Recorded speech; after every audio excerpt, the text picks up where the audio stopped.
ဘယ်လိုဖြစ်ဖြစ်အောင်ကျွန်းနေဆိုများနေရနေတော့ကော်ဖီဆိုဖြစ်သွားဆိုရင်တောင်းတယ်ကျွန်တော်လည်းတော့သိ true ကြကြတော့မဟုတ်ပါ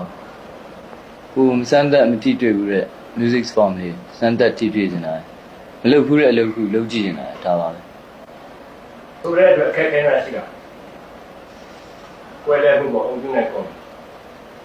ရှိပါတယ်သူလုပ်ပြီးသား form အသေးထဲမှာ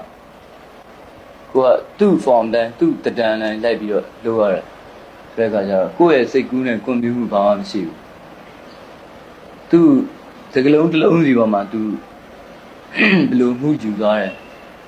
သူဘယ်လို expression လုပ်သွားတယ်အဲ့အတိုင်းကိုလိုက်လုပ်ရတယ်တချို့နေရာတွေတော့ခက်ခဲတာတွေရှိ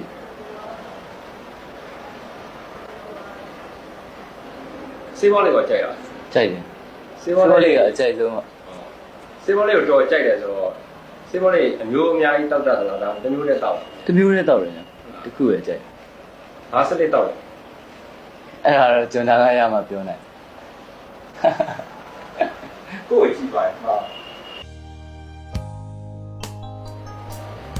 ဒီလေခဏအရင်ကကျွန်တော်ပြီးသလောက်တော့ခဏရက်ကျွန်တော်လေးနှစ်သက်တယ်လို့ကြားတယ်ဟုတ်လားဟုတ်ပါဘူးရောတောက်ပြီးတာမတောက်တော့ဘူးကျွန်တော်ကြာသွားပြီ